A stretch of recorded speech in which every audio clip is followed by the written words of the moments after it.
In the spirit of reconciliation, we acknowledge that the land upon which we gather is unceded Mi'kmaq territory, Epigwit, Prince Edward Island. Mi'kma'ki is covered by the historic treaties of peace and friendship. We pay our respects to the indigenous Mi'kma'ki people who have occupied this island for over 12,000 years, past, present, and future. Call to order.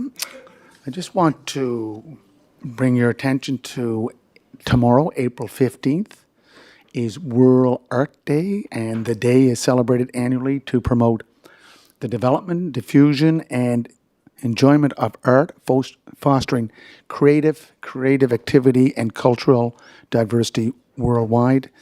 And as you know, we here at Charlottetown have an incredible offering of public art in Charlottetown, from murals to sculptures and monuments and everything in between. So I encourage residents to check out Interactive Public Art Map, and it's available on our charlottetown.ca website. It was launched last year in May. This interactive online map includes the photos, descriptions, and locations of more than 50 pieces of art across the city in publicly accessible locations. There's also the Charlottetown artwork available digitally on charlottetown.ca, or again, you can drop by the front desk in the lobby and pick up a hard copy. Launched in July 2023, this self-guided artwork tour is focused on art in downtown core, spanning just under 2 kilometers. You can go at your own pace. These are 2 wonderful, accessible, and free opportunities to view public art in our city. So tomorrow, World Art Day. Thank you. So Rory and I have managed to fix the voting, so we'll be able to do the digital voting for this meeting. So you do have your vote icon on your monitor. Any declarations of conflict of interest? None. Approval of agenda. Moved by Councillor Ramsey, second by Councillor Mattard. All in favour? Okay. We have the adoption of previous minutes of council. We had the regular meeting of council, March 10th, 2026. Special meetings of council, March 4th, 16th, 19th, 23rd, 31st. That's just for the month of March. Public planning meeting of council, March 26th. Moved by Councillor McKinnon, seconded by Councillor Ramsey. Okay, all in favor? Oh, did you want to bring up adoption or business arising from the minutes? Just a change to the minutes. There was a small error in it. Go ahead. What page? Page 322, Your Worship, under the finance meeting. Yes? It just says, let me see here. Council Blair noted that the street resurfacing seems to be higher than in the previous year's budget. That would be sidewalks. Whereas that I was questioning at the street resurfacing. The sidewalks are usually 3.5 and it was up to 6.8. So it was just a question of the sidewalks. And that was what meeting? Finance and administration? Meeting, 16th of March. 16th of March? Page 322. Good. Councillor Tweel, do you have a issue with the minutes? Yeah. Could you tell us what page? One in April I did. First of all, was the minutes for March 10th, were they included in the package? It's the first set. First set, March 10th? It says regular meeting of council, March 10th.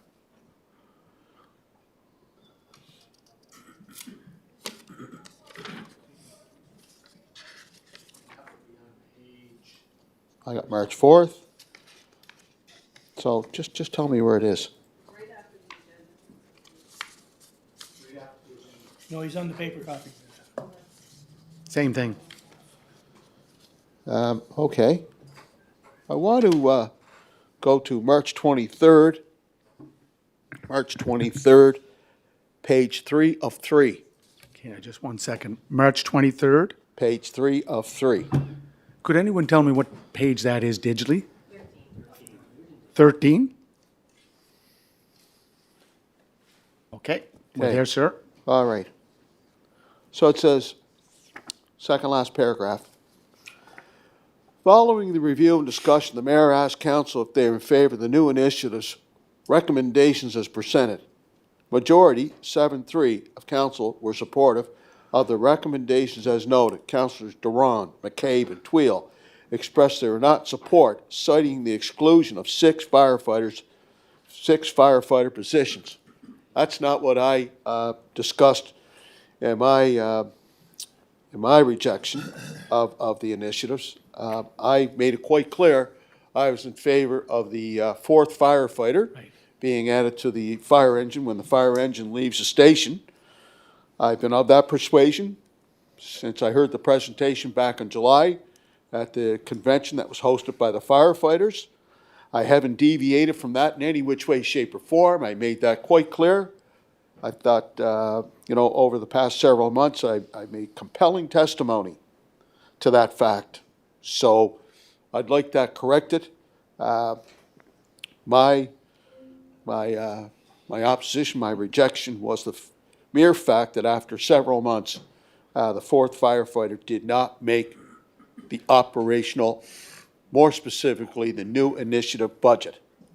So I'd just like that clarified and rectified, corrected in the minutes. Yeah. So, Councillor Twill, if we could clarify, the new initiatives doesn't include a 4th firefighter. It includes only hire. Yeah, I know. It's number 23, hire 6 firefighters, Yeah. 2 career members. It doesn't. I understand So that. we can note in the minutes what you were asking. But the point is, the fact of the matter is, that's not what I said that night we discussed the new initiatives. Okay, I made it quite clear. I was opposed to the new initiative because the 4th firefighter was left out of the equation. Yep. When the fire engine leaves the station, there would be 4 firefighters going to the fire. Okay. So it had nothing to do, my deliberations had nothing to do with the 6 firefighters for District 2. It was the 4th firefighter leaving the station, at any station, to be a part of that brigade when it leaves the station in the event there's a fire. Okay. So just from the public record, Councillor Twill, the vote that we took was on all the initiatives, including 6 firefighters. So we'll have to note that in your opposition to the initiatives, you were in favor of 4. 4 firefighters. Yes, The 4th firefighter leaving the station. Excuse me, can you just add to that, Councillor? That wasn't part of the new initiatives. No, I know. No, I understand that, and neither was the 6 firefighters. That wasn't part of the new initiatives either. Yes. But there was. Yes, it is. It's in the document. Just hear me out. It didn't make the grade, okay? Even the 6 firefighters was not put forward by the committee, okay? Because when we discussed the new initiatives, that wasn't part of the equation. The 6 firefighters that was brought forward by the former fire chief. I even asked the question, who opposed? Was it senior management? Was it the finance committee? Or was it the protective services committee? It did not come forward as a recommendation on behalf of the committee. The 6 firefighters for District 2, as I understand it. So, having said all that, my point of view was, and I've been consistent all along, since July, that meeting that was held by the firefighters. At the hotel. Right over here at the Charlottetown Hotel. For the 4th firefighter being added to the engine when it leaves the station. I'm trying to clarify it in my head. I'm like, what we voted on was in the initiatives. And the initiatives, and Councillor Drawn, you did not vote in favor of that initiative or oppose you were in opposition to they came as all one package of initiatives. Can you just clarify? Or, like, is that what your thinking was? Were you also for 4 firefighters? Or? Well, yeah, at that time, I was just wondering if we could look at something else, right? And it was either 6 or none, and that's what we. That was the vote. Yeah. It was 6 or none. But like, Councillor McCabe, myself, and Councillor Tweel, we were thinking that could there be any leeway at that time, but that was the initiatives, right? Was the 6. So, you know, that's why we voted against it.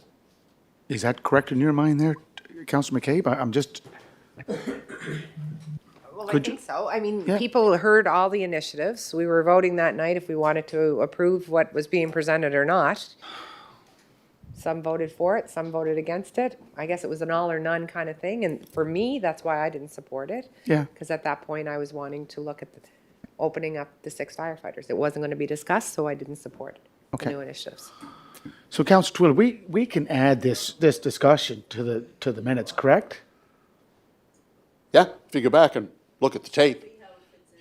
Yeah, she will, yeah. Okay, if Okay. you back and look at the tape, Yeah. I made it quite clear where I stood and why Yeah. I stood there. Yeah, I just want to make it clear that the vote was on the initiatives, not on 4 firefighters, no 4. I just want to make sure. Well, but if you go back to the minutes, Yeah. 23rd, We're looking page at- 3 of 3, Yeah, I'll read it for you again. yeah, no, I read it. Following the review and discussion, the mayor asked council if they are in favor of the new initiative's recommendations as presented. Majority, 7. 3 of council were supportive of the recommendations as noted above. Councilors Duran, McCabe, and Tweel expressed they were not in support, citing the exclusion of the 6 career firefighters. That's not why I oppose the new initiatives. Wasn't about Okay. the 6 at one particular station. It was because I'm strongly support of the 4th firefighter being added to the fire engine when it leaves the station. Okay, got it down. Good. Okay, any other issues? Okay. Business arise, oh, sorry, gee, Deputy, hold on there, geez. I No, just, you don't have to stand here. I can stand. Okay. I'm not sure if it's something I should wait and bring up during my committee report, but there's a resolution in there that has accidentally been added, and it's not a resolution for this evening. It should be removed from the agenda. Could you So tell us should I what just- page? It's on page 206. Wait now, I think so. Yeah, it's resolution number 4, 147 Hillsborough Street. The board deferred that, so we don't bring it back to council then, it will go back to planning board for the rest of the work to be done, and then we'll bring it here. So that's clearly just a clerical error. So everyone, just so you know, resolution 4 is not here this evening. Good? Okay. Okay. Business arising from the minutes? Okay. Council inquires, oh, business arising there, or did? Council inquires, okay, go ahead, sir. I want to return to, it's actually from page 52 in the minutes, so it's kind of minutes related, but really not. It's the idea of, when we were talking about 68 Queen Street, the question of parking came up, and looking at possible different solutions, and one of the things was the underground parking situation. And I know the response came back at that time that it would require multiple departments, various things that would have to be looked at in order to accomplish that. But I'd really like if we could, and I don't know who would spearhead that. I don't know whether it gets spearheaded by Public Works or whether it gets spearheaded by planning.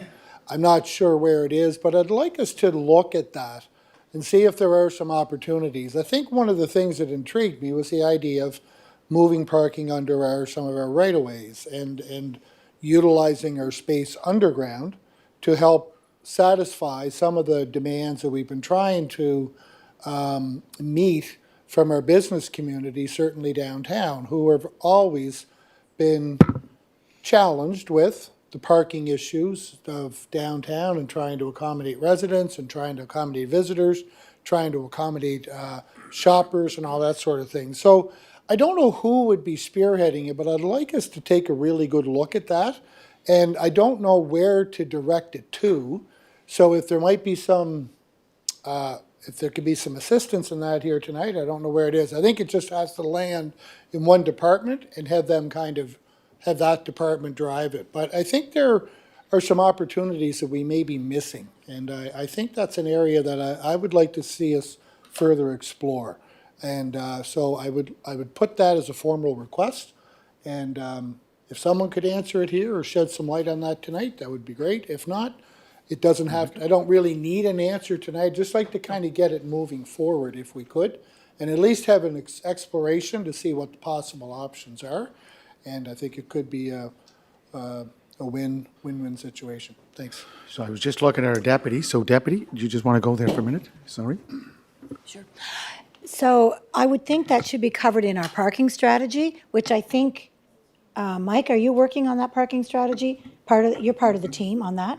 So maybe you could speak to whether or not that, where that could maybe fit into the parking strategy.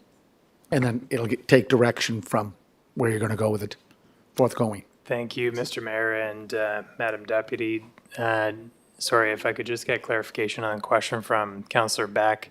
Was the question about expansion of structured parking within the city's rights-of-way in the downtown, basically expanding structured parking under our existing streets?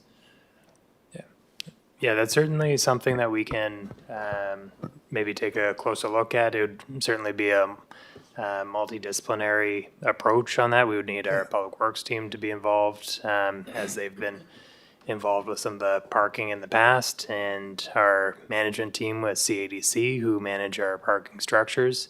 On the planning side, obviously, we're continuing to look at parking reform with the zoning and development bylaw. So there's a bunch of different pieces that will work into that. But I do know that our parking strategy will be coming forward through, I believe, the Public Works Committee later this month, and then on to council for final consideration.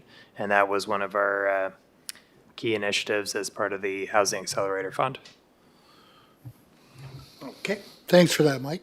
So I guess what I'm looking for as an answer tonight is who would lead that? Who's going to lead that? Multidisciplinary. Kind of what I'm looking for. So if it's Public Works, that's great. I don't really, I just like it to have someone kind of, I know it's going to be multi-departmental. I know it's going to require a lot of collaboration and kind of a lot of moving pieces with it, but it has to be championed by somebody. And if it's Public Works, then that's great. That answers my question. Thanks. Okay. Good. Councillor Twill, Chair of Public Works. The Public Works Department and Committee has been mandated to look at the parking strategy. We had a presentation made to City Council. Presentation was made to Council.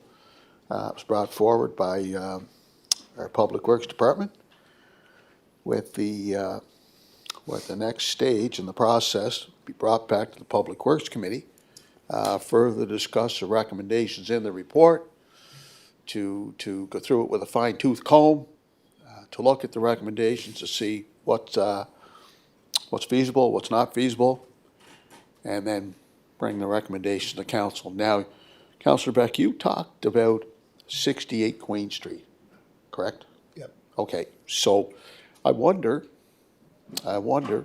if that specific question would be aired in the resolution that's going to be brought forward here tonight. I believe that was one of the issues that was discussed during the resolution and the topic of the development at 68 Queen Street.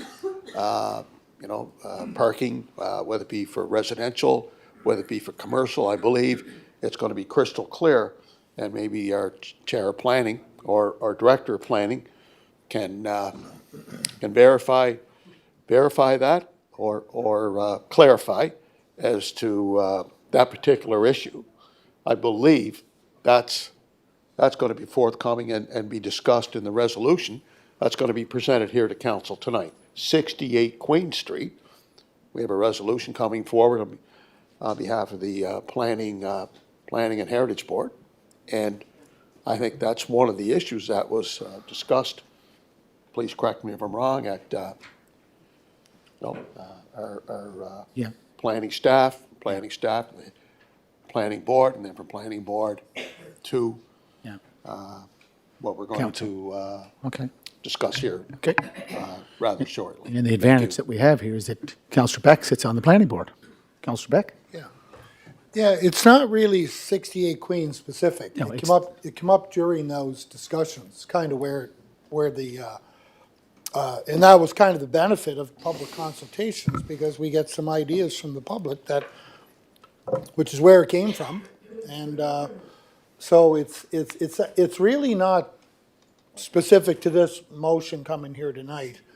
Yeah, it could be anywhere. I really don't care where it could be. It could be a different area, different part of town that's Yeah, more suitable. citywide. So it's not necessarily Queen Street related, but it's to try and address the parking situation with, in a, you know, I know we have the parking strategy, the report that was presented to us, but it didn't really encompass, looking at underground parking. That was more surface parking, metering, that sort of thing. So I think this would be a kind of a tag to it, but separate, but part of it.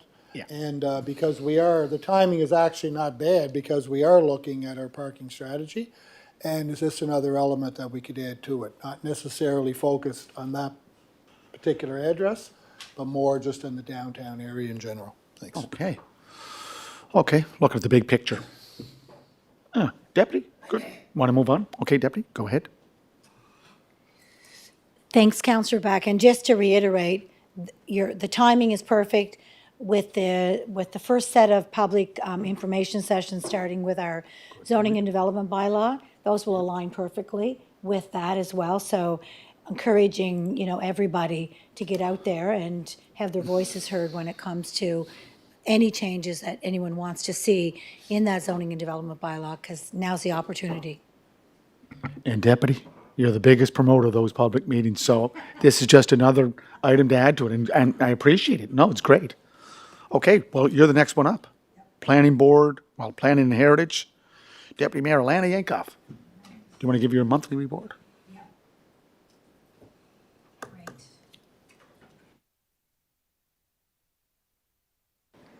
Thank you, everybody. So, yeah, Planning and Heritage. The Heritage Board has not met since our last council meeting. Design Review Board has not met since the last council meeting. The Affordable Housing Advisory Committee met on March the 10th. Copy of the minutes are in your package. Planning and Heritage Committee met on Tuesday, April 7th. Again, the minutes are in your package. Planning Board met on Tuesday, April 7th. And there's a list of the updated permit applications at the back of the report as well. And for this evening, for your consideration, we have 5 resolutions. And I believe we have 2 first readings and 3 second readings. And if anyone has any questions before we start with the resolutions and readings, I'll do my best to answer. So thank you. Councillor Twill. Thank you, Deputy Mayor. Lana, and it's good to see you on your feet. It really is. I want to bring to your attention some questions I've received from the community and some of the discussions I've had. It's regarding the Irving Oil Station. So the questions are, quite simply, what part of that construction, the phase of that construction, is actually heritage? People are calling into question whether or not it really is a heritage building in our city. If you look at it, I mean, the studs were removed. I don't know if there's even a nail left from the previous building. It just seems to be a completely total retrofit, a replica, if you will. And then, of course, with the expansion of the building, 20 years ago, we had Enterprise Car Rental was there. They did renovations. So if you could please take this back to the Heritage Review Board, I would like an exhaustive inventory, true examination as to what part of that construction of that building is really heritage. Because, to be quite honest with you, I don't see it, and a lot of members of the community don't see it. And I'm not asking for you to answer me tonight, because, you know, that's something that you got to take back to your board and our staff. But please, if you could do that, there's a lot of questions being raised in the community. Thank you. Deputy Mayor. Thank you for that, Councillor Tweel. And where I will take it is back to the Planning and Heritage Committee. I think that's a great place for it to start. We can add that to our next agenda, and hopefully then we'll have some information for you. Thank you, I Okay. appreciate it. So, CAO, do you have resolution? Do you want to go with one? Okay. Is it 199? 191? 191. Okay, 191 Cumberland Street. Planning Heritage Resolution Number 1, moved by Deputy Mayor Lanny Yankoff and seconded by Councillor Julie McCabe. Let it be resolved that council approve the major variance for the subject property addressed as 191 Cumberland Street, PID number 346718, to allow for, 1, an additional covered exterior basement entry to project into the rear yard setback by 4.03 meters, and 2, eaves to project into the rear yard setback by 5.4 meters. Question? Okay, so could I ask you just to vote? Press your button.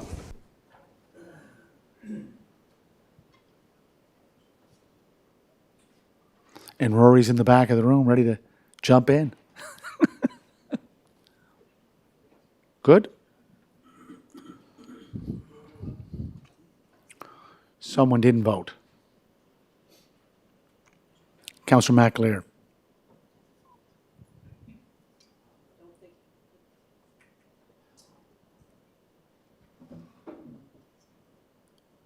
Councillor McAleer? I don't think he can while it's open. Okay.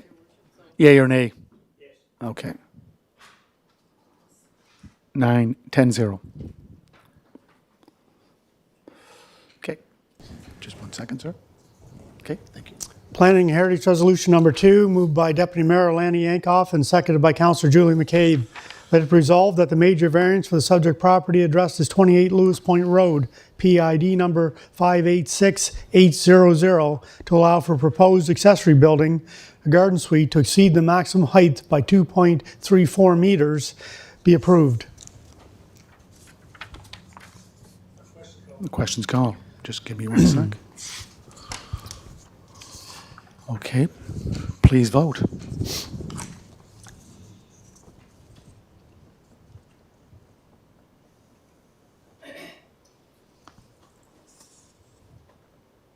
Councillor Twill, did you vote?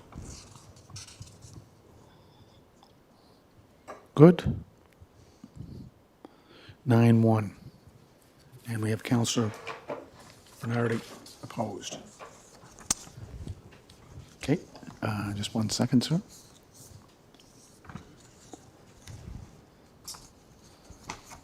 Go ahead.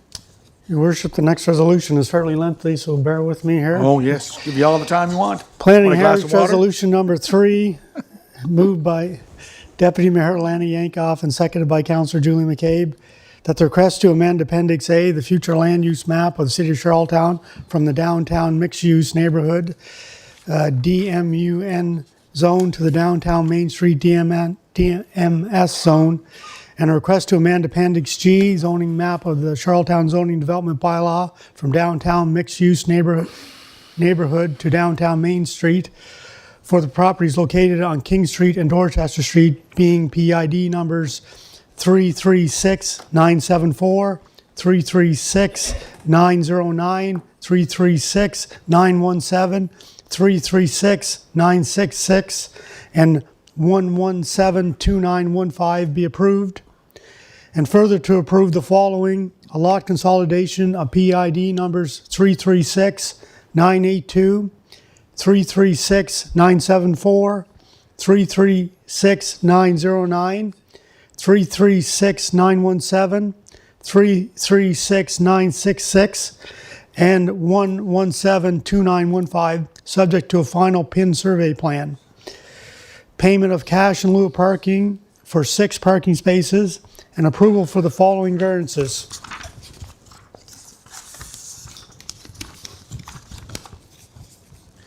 Setback above the 4th and below the 7th floor on King Street and Dorchester Streets. The bylaw requires a 3-meter setback. A 2-meter step back is proposed. Therefore, a 1 meter variance is required for both sides. Step back above the 7th floor in King and Dorchester Streets. The bylaw requires a minimum of 6 meters. Step back. A 2 meter step back is proposed. Therefore, a 4 meter variance is required on both sides. Step back above the 4th floor interior lot line, east side facing Bishop's Palace, requires a minimum of 10 meter interior yard setback. A 2 meter setback is proposed, therefore requires an 8 meter variance. Frontage or lot width requirement for bonus height on Queen Street, proposed lot frontage is 13 meters. The zoning bylaw requires a 41 meter and minimum lot depth of 36 meter for buildings taller than 21.3 meters. Therefore, a 28 meter variance is required for frontage. Increase to the allowable floor plate from 8,072 square feet to 11,797 square feet. Therefore, a variance of 3,724.3 square feet is needed.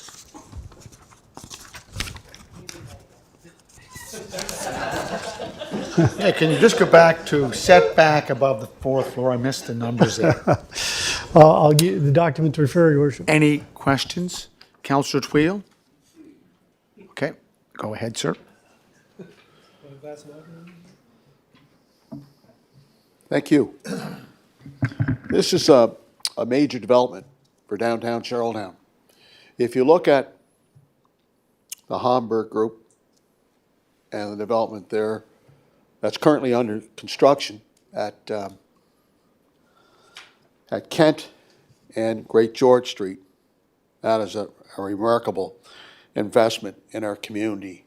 And now we have an opportunity to approve another major investment, a major shot in the arm for downtown revitalization.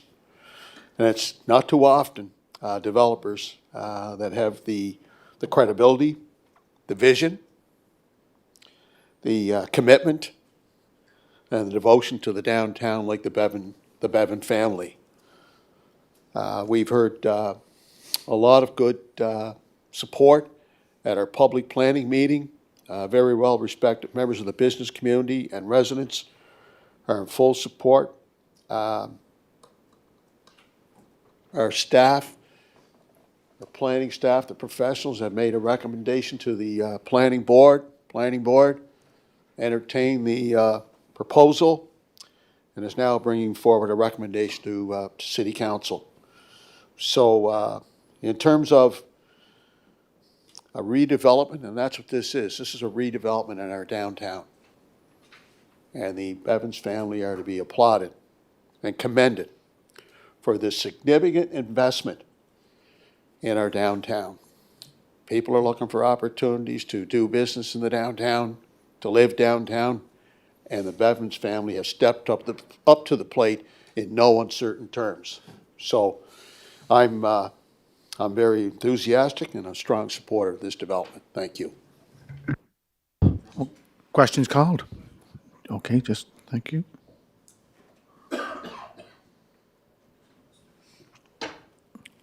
Please vote.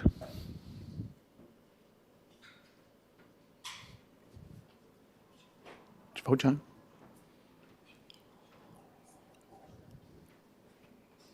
Good. 10-0. Okay, thank you, sir. Planning and Heritage Resolution Number 5, Your Worship, moved by Deputy Mayor Lanny Yankoff and seconded by Councillor Julie McCabe. Let it be resolved the council approve the proposed rezoning for the subject property addressed as 231 Brackley Point Road, PID number 623090, to rezone from the institutional I zone to the business park industrial M-3 zone and approve an official plan amendment to place the subject property within the Workscape's future land use designation of the official plan. Questions called? Okay.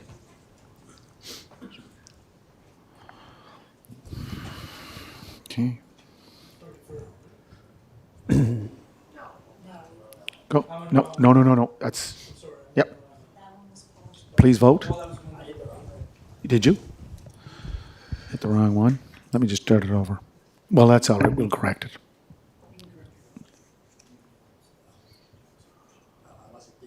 Good. Okay. Yep, did. 10-0. Just 1 second, sir. Planning and Heritage Resolution Number 6, Your Worship, moved by Deputy Mayor Lanny Yankoff and seconded by Councillor Julie McCabe. Let it resolve the council approve the consolidation of PID numbers 444679, 2 parcels, and PID number 600817, 2 parcels, addressed as 600 North River Road, subject to final PIN survey plan. Okay. Nope, Councillor Twill and Councillor Twill. Go ahead, sir. Once again, we have a major development taking place in the city of Charlottetown, but on the north end of the city, North River Road. This underscores how important the North River master plan, North River Road master plan, with, of course, the across the street, you have the major development by the Habby family, Dr. Habby and his sons, a beautiful development, and now the Bevins are stepping to the plate once again. So the master plan for North River Road is indispensable to accommodate all of this major development that's taking place in North River Road. So it's critical that the master plan is implemented, executed, and constructed, hopefully within the next 1 or 2 years. This is another good news story for the city of Charlottetown, and you can count on the Bevins to do a quality development. Thank you. Good. Okay. Just 1 second.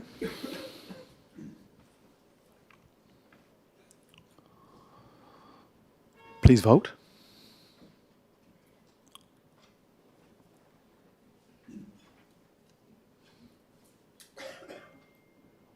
Good.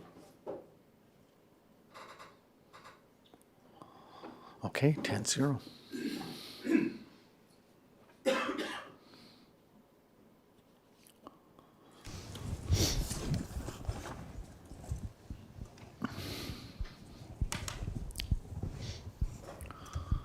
Okay, CAO, you get some first reading, second readings? I do, Your Worship. First reading of the Zoning and Development Bylaw, PH-ZD.2, to adopt a bylaw to amend the Zoning and Development Bylaw, to amend Appendix G, the zoning map of Charlottetown Zoning and Development Bylaw from downtown mixed-use neighborhood zone to downtown Main Street zone for the properties located on King and Dorchester Streets, being PID numbers 336-974, 336-909, 336-917, 336-966, and 117-2915. Be it resolved that the bylaw to amend the City of Charlottetown Zoning Development Bylaw as it pertains to properties located on King and Dorchester Streets, PID, same PIDs I just read as attached, be read a first time and approved, and that it be read a second time at the next public meeting of council. Moved by Deputy Mayor Lanny Yankoff and seconded by Councillor Julie McCabe. Okay, shall it pass? Nay? No? 10-0. Okay, sir. You want to go?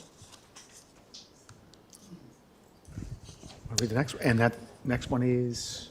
Is the official plan to adopt the official plan amendment PH-0PA.2-002, the land use for the subject property identified as 231 Brackley Point Road, PID number 623090, as shown on figures 7, 16, and 18, future land use map of the City of Charlottetown official plan, is designated as workscapes, hereby excluding it from its former designation of neighborhood.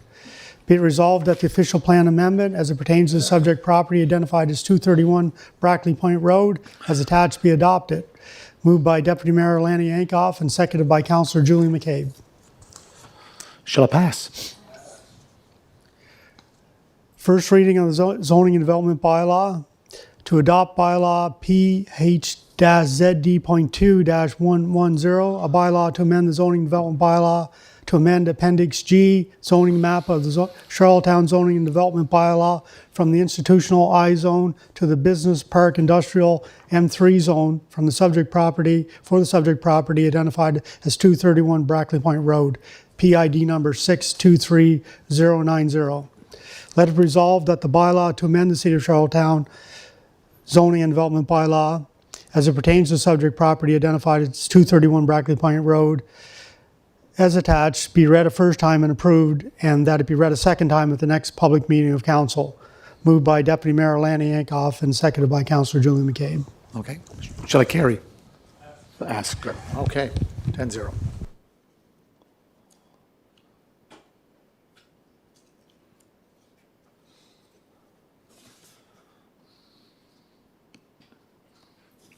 Got another one there, sir?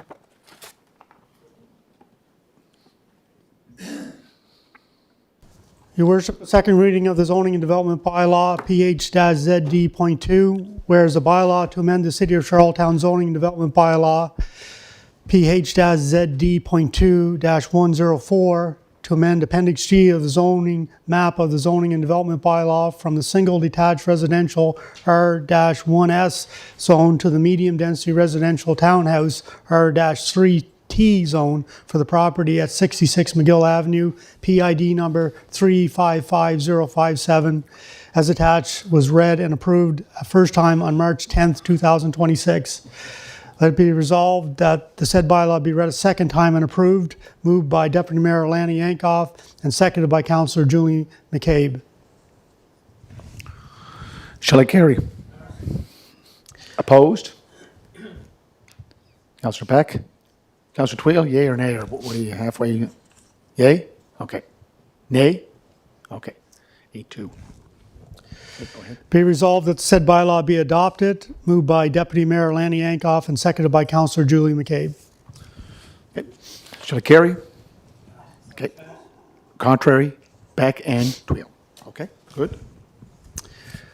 A second reading of the zoning development bylaw, PH-ZD.2, whereas the bylaw to amend the City of Charlottetown zoning and development bylaw, PH-ZD.2-107, by amending Appendix C, approves site-specific exemptions of the City of Charlottetown zoning and development bylaw as it pertains to the subject property at 16-18 Hemlock Court, PID number 452672, in the single detached residential R-1L zone to permit up to 3 dwelling units within an existing legal non-conforming semi-detached as attached, was read and approved the first time on March 10th, 2026. Be resolved that said bylaw be read a second time and approved. Moved by Deputy Mayor Lanny Yankoff and seconded by Councillor Julie McCabe. Okay. Shall it pass? Contrary. Okay. Read it again. Be resolved that the said bylaw be adopted. Moved by Deputy Mayor Lanny Yankoff and seconded by Councillor Julie McCabe. Shall I carry? Pass. Okay. 10-0.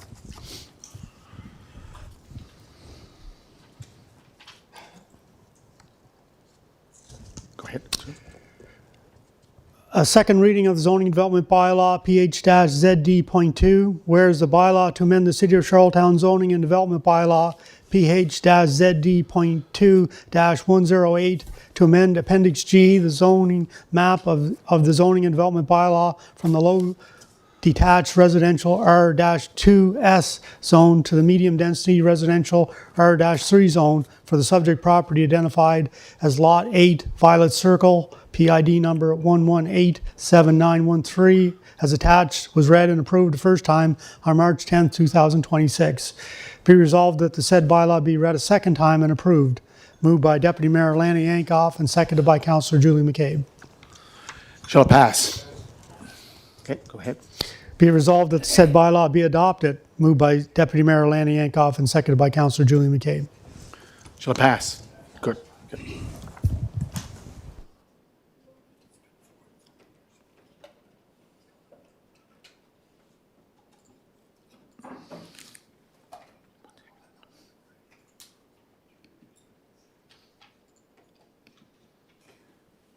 Okay. Okay, so the next item, Deputy Mayor, thank you very much. And we'll get ready for those public consultations. Public Works, Councillor Twill.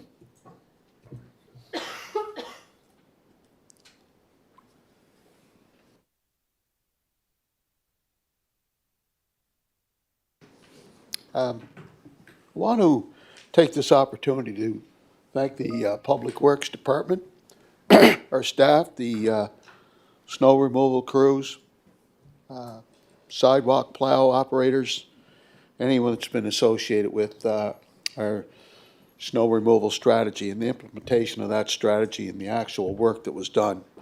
We're not out of the woods yet, but I think our department has done a pretty good job. So hats off to our supervisors and our senior staff.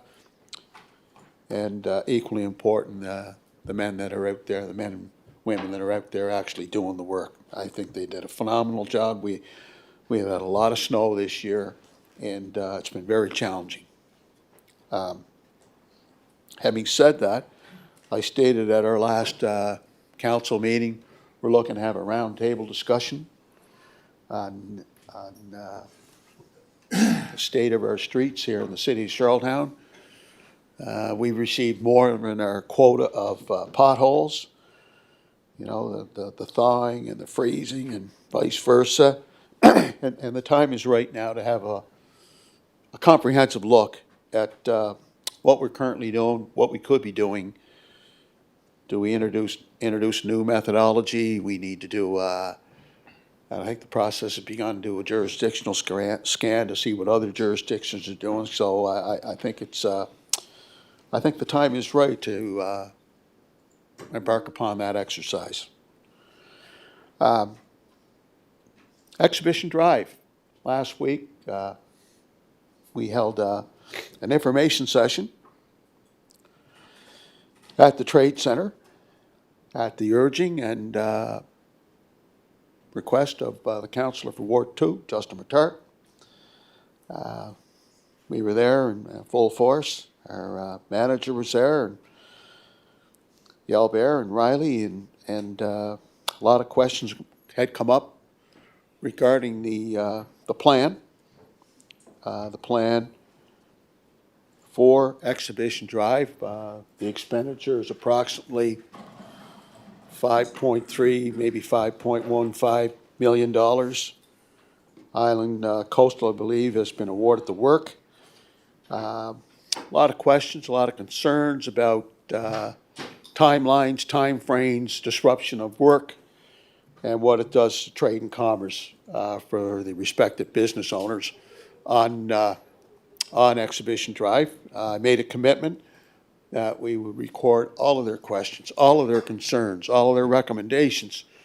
And I was speaking with our manager earlier today, and I think our strategy is to go back next week, back to the Trade Center, Councillor Matart, and to continue the discussions, continue the engagement, and hopefully we can come to, if it's possible, come to a consensus on some of the work or some of the questions and inquiry that was made from the business community. This is a major project. It's going to take at least, you know, if we start the construction, say the end of April, the construction's going to go all summer long, and yes, even the early part of the fall. Make no mistake about it. I experienced that on Passmore Street. I experienced that on Pond Street, and this is a much bigger project. You know, a much bigger project. So, looking forward to continuing those discussions with the business community and residents that are interested in the work that's going to take place on Exhibition Drive. Public Works Department is currently preparing for an upcoming construction season. At the same time, operational staff remain focused on winter operations while preparing for a spring cleanup and the return of crews for summer work. Sherwood Hall Master Plan, joint initiative between the Public Works and Parks and Recreation and Leisures Committee, currently at the midpoint of this stage of this process. initial public engagement completed, including surveying.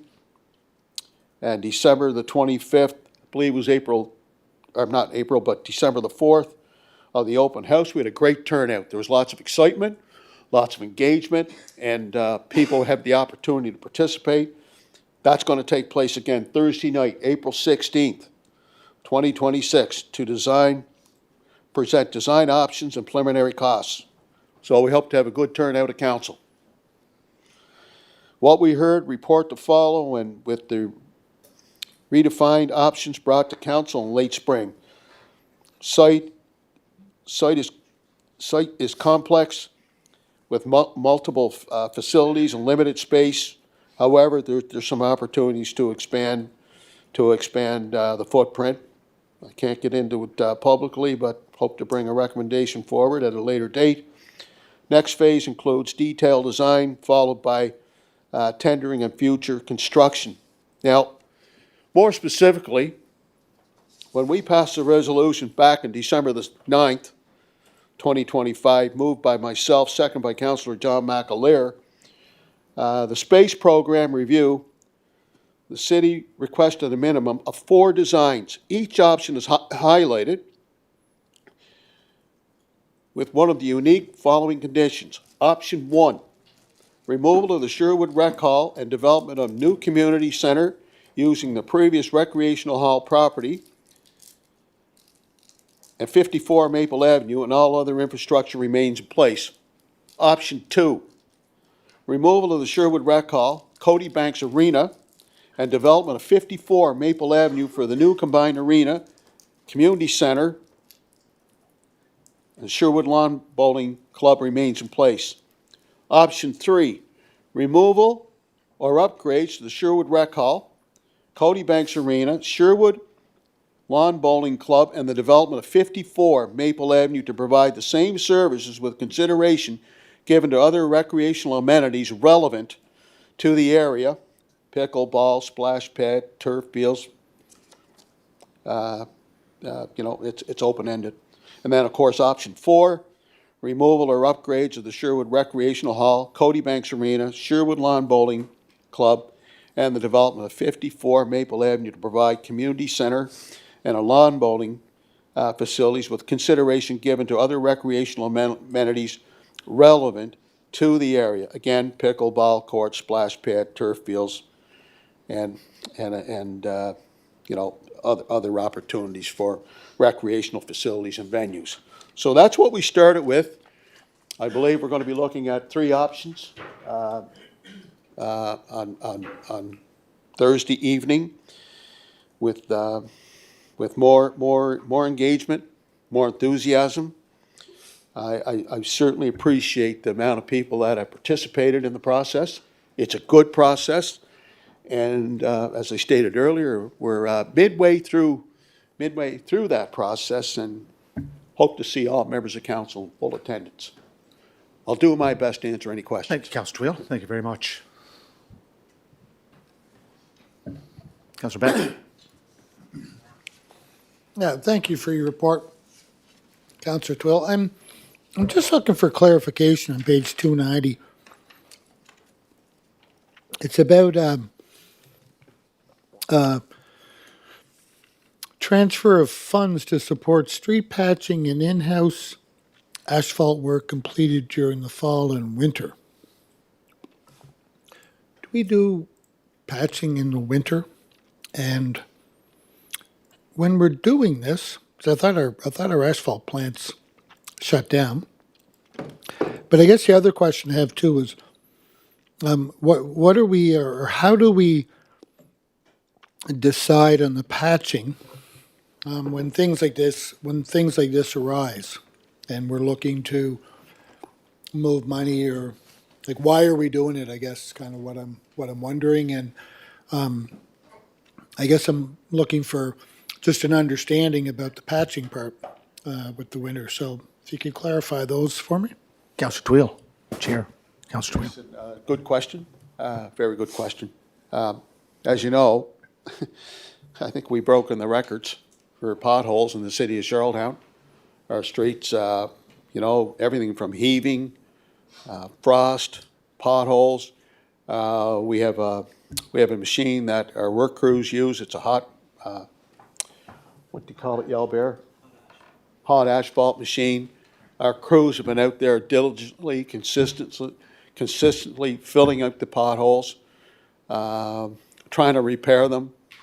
And as soon as those potholes are filled, it's washed out due to the rain and due to the weather elements.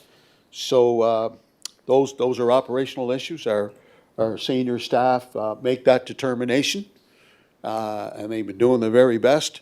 So that's what we've been trying to do. I've had numerous discussions with our senior administration, our CAO as well, and our staff have been out there trying to fill those potholes. And then, of course, when the asphalt plant opens, I think around the end of May, then that assignment and our crews will be on staff. Our two asphalt crews will be on staff, and they'll be mandated to go out and continue on the work that was done during the winter months. The work that was done during the winter months is again, I'll reiterate, our work crews have done the very best they can. Yeah. We've had uncharacteristically more potholes than I have ever witnessed or experienced in the city. And I'll even ask our manager to see if there's anything he'd like to add that I might have left out. Yeah. Did that answer your question, Councillor Peck? Because I think it's a monetary thing, was it? No, not, well, it's kind of a monetary thing, like, I guess. Could you just? Yeah, sorry, yeah. Yeah. I guess it is kind of, I mean, I guess it's an unforeseen expense that comes up and you say, okay, we gotta work this.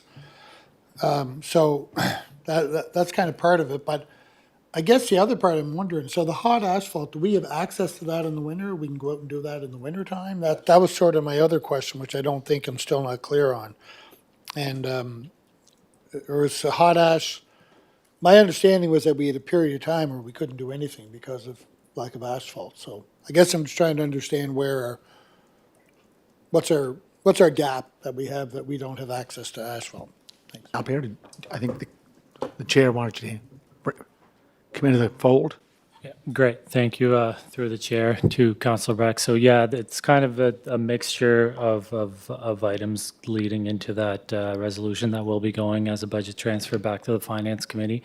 Overall, like Councillor Tweel stated, it is mostly a housekeeping issue where we are just dealing with funds and final invoices from the 2025-2026 fiscal year. So part of the majority of those funds that are getting transferred from other operational accounts, which we didn't fully actualize, but we did need some more funds for the street patching sections, happened there. So the majority of that did happen during the fall of the season where while the asphalt plants were still open, we purchased more hot asphalt to continue on with patching through the season. And then, like Councillor Tweel stated, we did have a pretty bad winter in terms of potholes and fixing things. So the way our hot asphalt machine works, you're correct. We don't have access to hot asphalt on the island through the winter.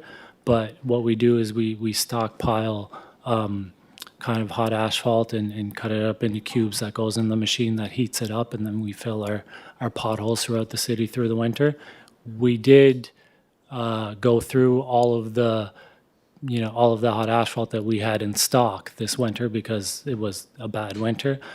So part of it is we did go out and procure some more cold mix to use that we were also using within our hot asphalt machine to continue patching the streets, and that's going to be able to get us through hopefully until the hot asphalt plants open up again in May.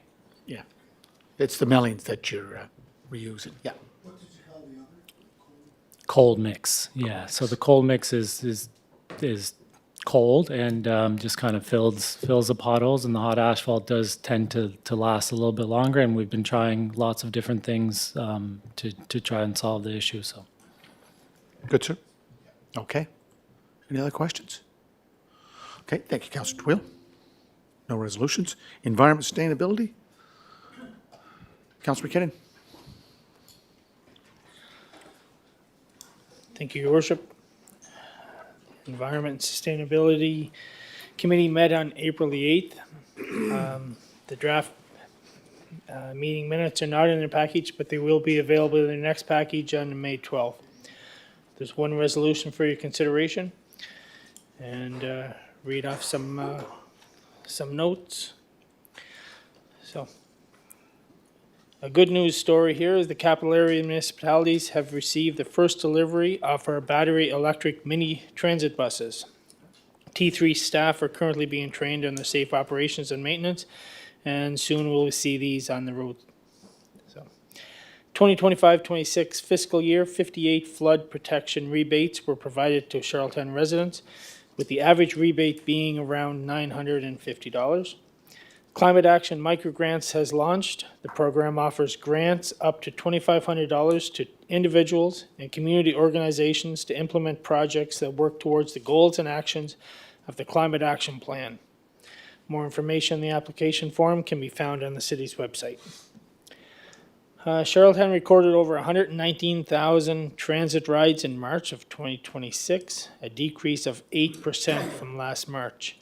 Overall usage remains lower this year compared to 2025.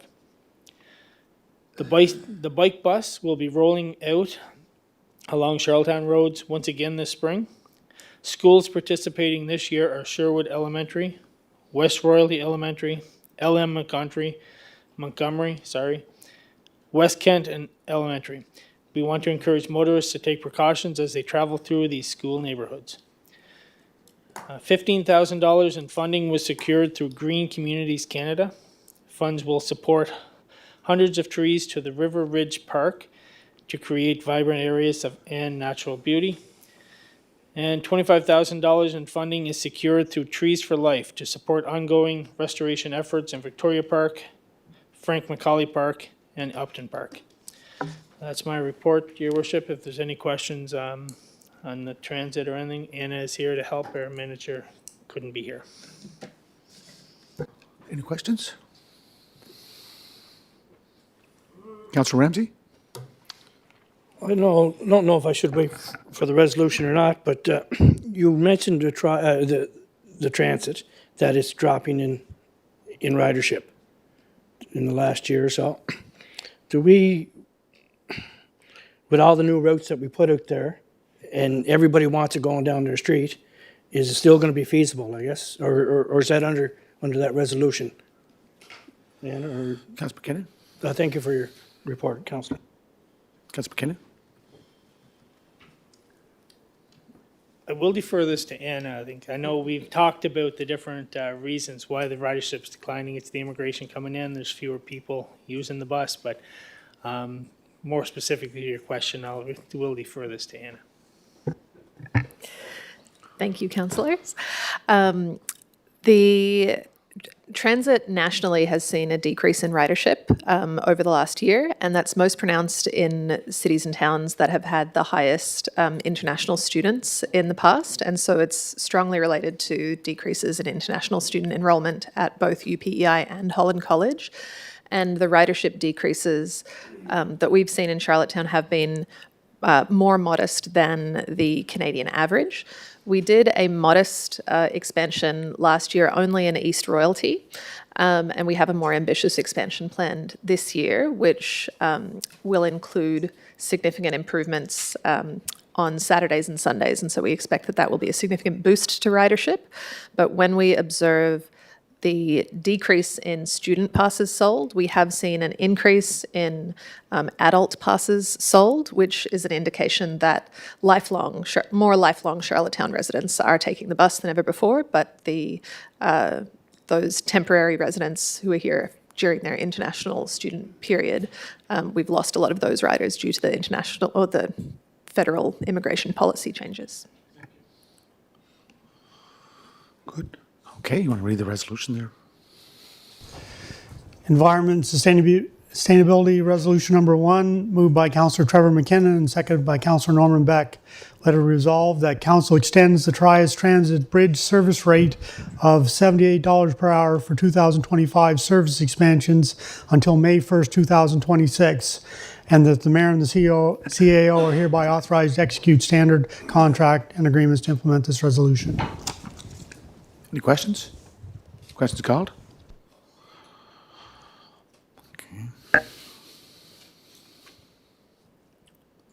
Okay, please vote.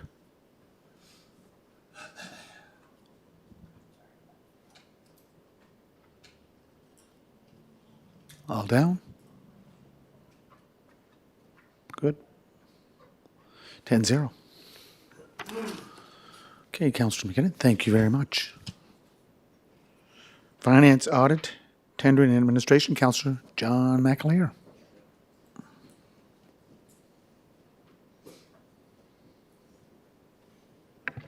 Thank you, Mayor Brown.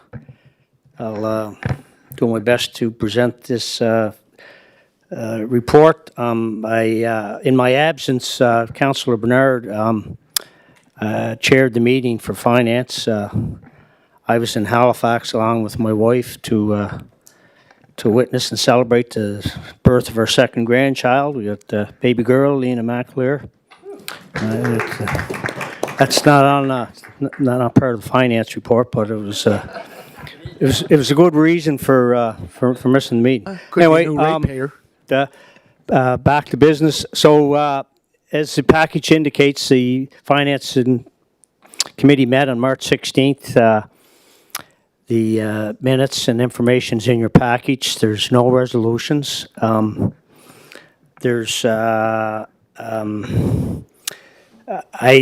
wasn't at the meeting, but I viewed it since, and I know there was some good discussion, legitimate discussion around the request, capital request, the 10.4 million request for Kerry. And anyway, if there's any questions, myself and Isaac is here, I believe, or where he was. Well, maybe he's not. Oh, there he is. Yeah, okay. Thank you. Okay. Councillor Beck. Thank you for your report, Councillor McAleer. I just want to go back to page 322. I want to circle back to the capital budget discussions that we had, and during that time, I felt that it was important for us to have a upfront, in front of us, sort of updated document in terms of what our current debt is, what our principal payments are, what our interest payments are, the percentage of whatever, there's a percentage factor of what you're allowed to carry in relationship to your overall assets. And during that meeting, I know we talked about that there was a commitment that you said, we'll bring it up at the Finance Committee. I was able to have a discussion with Amy in afterwards, just to kind of articulate a little bit more about what I was thinking. So she has an idea too, but I'd like to keep that on the forefront because before long, we'll be back in here having budget deliberations, and we'll say, oh yeah, I forgot to do about that. So if you could add that to your agenda at some point in time, and then we can think about what that would look like, what the package would look like, the information that would be entailed, because then when we're looking at our capital budget, which requires debt accumulation, because we're borrowing, money on a yearly basis. So if we could have that, and then think about what that could look like, and just put that package together as part of the information that we have when we come to our capital budget deliberations for next year. So if you could just add that to committee meeting sometime in the near future, that'd be great. Thank you. Councillor McIntyre? Good. Okay. Councillor Twill. Thank you for your report. I want to thank Isaac and Amy for all the work they did during the budget preparations. A lot of hours, a lot of time and effort. So thank you, Isaac. for all the work that you've done along with Amy. I just want to talk to you about, see, reference made the procurement policy. We have a policy bylaw now. And in there, it specifically states that there are points awarded for local business. Please correct me if I'm wrong, but that's part of the procurement bylaw. So we can support local businesses as opposed to always going off island because, say, low tender. So having said all of that, I wonder, is it too early to tell whether the new procurement bylaws paid any dividends in terms of supporting island business? Thank you, Councillor Twill, for your questions, comment. You are right. There is provision in our new recently adopted procurement bylaw, I think, to give some, I guess, recognition or call it favoritism or what I think there's a window in there or a percentage in there that I think it's 10%. I think is one benchmark. And Isaac, I don't know if you have something different to add to that, or thank you. Yes, sir. Your Mr. worship, Isaac, through go to ahead. Councillor Twill. Yes. Current procurement policy allows for indigenous participation, the businesses that are within the municipality. And so in terms of the evaluation for the RFP, we made room for a maximum cap of 10%, but subject to the discretion of the departmental head, that is the department that is initiating the RFP. So when it comes to the financial evaluation, we focus on looking at businesses that are within the municipality and then giving them that kind of leverage between a maximum of 10%.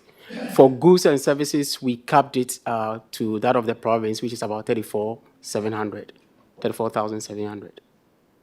Thank you. Thank you, Councillor. Thank you very much. Good to move on. Okay, next report, Councillor Beck. Go ahead, sir. All right, the Human Resources met on April 7th. We have no resolutions for your consideration at this time.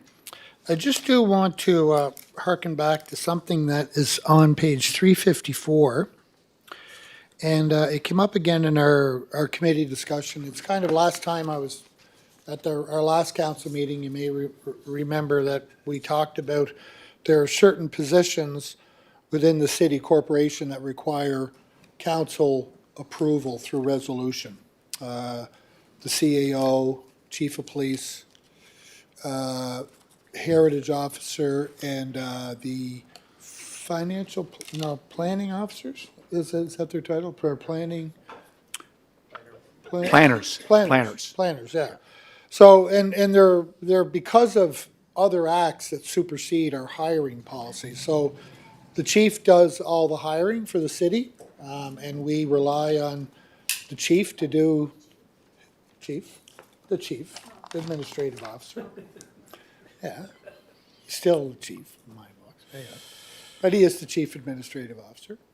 And so he does the hiring, he does selection, but these 4 particular hirings are unique because we have to do a formal resolution. And so what we talked about was the idea that with those 4 positions, we will move into a closed session because there is an element of privacy that's involved with them. And the other part is that it is to be an opportunity for us who are making the resolution and moving the decision to understand a little bit why the person coming forth is being recommended. Not to say that we're questioning the particular hire, because we have no involvement in it. We do not participate in the selection committee, but because of a quirky system that we have that requires other acts to make, oblige us to come forth with a formal appointment through resolution. We felt that it was appropriate to put all the four positions together, provide council the opportunity to understand why the person coming forth is being recommended, and ask any questions, and then come out with a resolution in public after that. So we did have a bit more follow-up. Emily will be is going to update some wording within our hiring practice or hiring bylaw or staffing bylaw, whatever we have. And so that will be coming back. So we'll have an understanding of what that looks like and what it entails. Councilor McAleer. Thank you, Councillor Beck, for your report and clarification on that.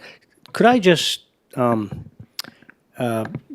guess, ask a question, give an example, like on those positions, and I'm thinking in this particular example of, say, a police chief that I guess will be coming at some point soon. So that'll go through the process that I guess we all understand that's in place with the committee, and there's going to be a recommendation, and that recommendation will come to council, and whoever that new police chief is, that recommendation at the council level has got to be endorsed, correct? The appointment. That's what's in the act. Yeah. Councilor Beck. Yeah. Just so you understand, like the chief administrative officer chooses a selection committee, goes through all the hiring processes, does all the screening, goes through all the reference checks and everything like that.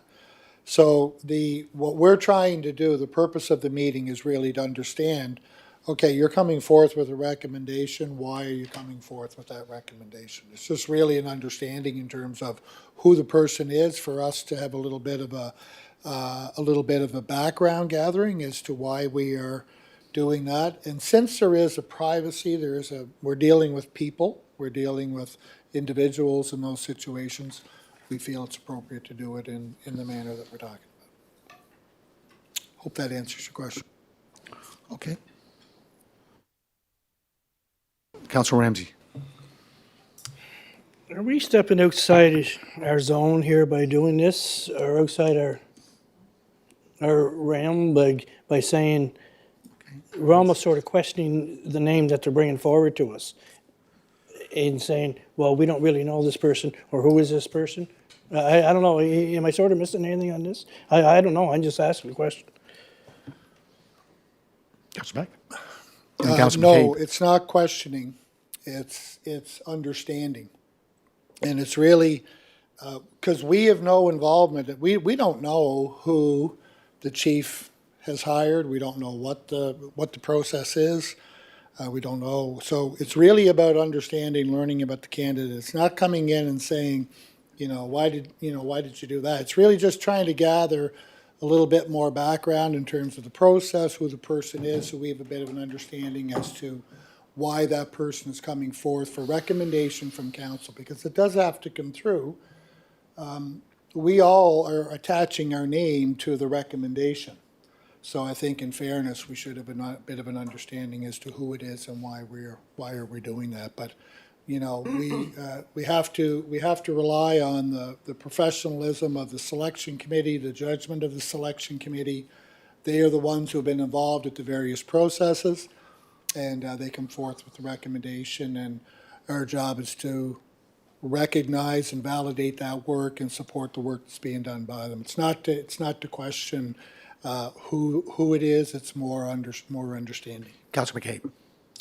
And just to take that one step further, the difference with these four positions, Councillor Ramsey, is that they do have to be appointed by council, so they come by resolution. And once a resolution's put on the floor, council has an opportunity to ask questions on the resolution on the floor. So this was to protect the HR part of that more so. It's not about, as Councillor Beck said, getting involved in the operations of any of their decision-making. But if there's a question that someone wants clarification on, it gives them an opportunity to ask that, because there is a resolution on the floor that we have to do the appointment. Yeah. So in the hiring of the CAO, some people voted for the CAO, some didn't. So that could happen too. So that's whether you whether you agree with the information or not, that's. Yeah. Yeah. Good, good. Okay, strategic priorities. Go ahead. Yeah, just to reiterate that, it's not necessarily, you are very right, your worship, that anyone could decide to say, I believe in that person and I want that person, or I support that decision, or I do not. Everyone has to attach their name to the recommendation. There's a recommendation coming forward, it's like any other motion. You either agree with the motion or you do not agree with the motion. Totally up to you. Yeah. It's just in the past, the appointment just came to council because it was an appointment. When we do the hiring of the CAO, that's a whole different process because we do the hiring. And I think that's where there's some confusion, like Councillor Ramsey's saying. But yeah, when it goes to the open floor, like we've done in the past, some people voted for the CAO and some didn't. That's the way it goes. Okay. Strategic priorities, communications, and intergovernmental cooperation. Oh. Councillor Bernard. It's not too late, is it? Never too late. Never. What's that? Yeah. I'm just a little bit, just going to question a little bit what Councillor Beck was saying, because my understanding is this is to gather information on how the process came to identifying who the new employee was for those ones that have to come through here for an appointment. It's not to talk about the individual, it's to talk about the process. Is that correct? Do I got that right? Because I'm just kind of missing that link. Like, the resolution comes to council anyway. So council, if they want, can debate it at that point. I just don't know. When we say we're having a meeting to understand how they came to that process, well, that process was done through HR hiring process, unless it's the hiring process you need to understand. So I'm not sure when we have a meeting what we're going to talk about, because there's a hiring process put in place. After that process is done, they make a recommendation to council because of the Police Act or because of the Planning Act, just for those specific appointments. Correct. So I'm just kind of trying to say to myself, well, what are we going to talk about at the meeting? Because it's the HR process that they've gone through when they're applying for a job. And so if we have this meeting that you're talking about, but we're not talking about the person applying, we're talking about how they got to that position. To me, that's a hiring process. So I'm just trying to Councillor figure Beck. that out. What it is you're looking for? I think the fact that it comes in the form of a resolution, kind of tagging what Councillor McCabe says. You're either voting in favor of the resolution or you're not. There's going to be a person, like, it's not much different than when we do the CAO. Yeah. The selection committee comes forth. We have the opportunity to talk about that person. Why are we picking that person? Why is this person coming forth as a recommendation? And there is an element of privacy. We don't hold that discussion in public because there's an element of privacy that's associated with it. This one here would be no different. If we're going through a resolution and you're being asked to appoint somebody through resolution, I think everyone should have the understanding of why are you supporting that particular decision. As Mayor Brown said, you could vote against it if you so choose. And that's totally up to you. But I think if you're going to vote either for it or against it, you should be making an informed decision. And the informed decision can come through the discussion. To your point, Councillor Bernard, the meeting might be 2 minutes. There may be nothing to discuss. No one may have any other questions. So we go into a closed session for 2 minutes, we come out, and we're ready to go into an open session. Very well may be, or there could be a prolonged discussion that could be happening. But I think we have to provide, if we're being asked because of another statute, another act, that's requiring us to put forth a resolution, I think we should be understanding why we would be either supporting it or opposing it. And that can only come through some discussion. Could be 2 minutes, could be 20 minutes, could be an hour, who knows. But these particular positions are unique. When it comes to any director position or anything like that, the chief administrative officer hires them. We've given him the power to do that and tasked him with the staffing the city. So those positions we do not get involved in any way, shape, or form, nor are we involved in 3 of these 4 positions. because we're not involved in the heritage position, we're not involved in the planner, and we're not involved in the chief of police. But yet, because of another statute, we're being asked to put forth a resolution and either support it or oppose it. So I think that's what the purpose of it is to give you, to have you, make you feel comfortable in saying, here's why I'm supporting it, or here's why I don't believe it's the right choice. Because we ultimately have to attach our name to it, and if I'm attaching my name to it, I'd like to know why I'm doing that. I think, Councillor, again, to me, it's the process. The process has been always to adopt a recommendation from the hiring committee, whether it's for the police chief, planner, heritage officer. I think it's now that the process is getting to be a little different than it was in the past, and that's causing some confusion. But, you know, it'll go to the floor, and it'll be voted on, and we'll take it from there. Okay. Are you ready there, Councilor Matart, for your report, strategic priorities, communications, and intergovernmental cooperation? Strategic Priorities, Communications, and Intergovernmental Cooperation Committee met on March 26, 2026.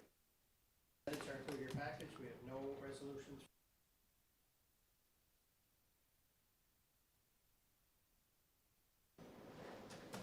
Councillor Twill.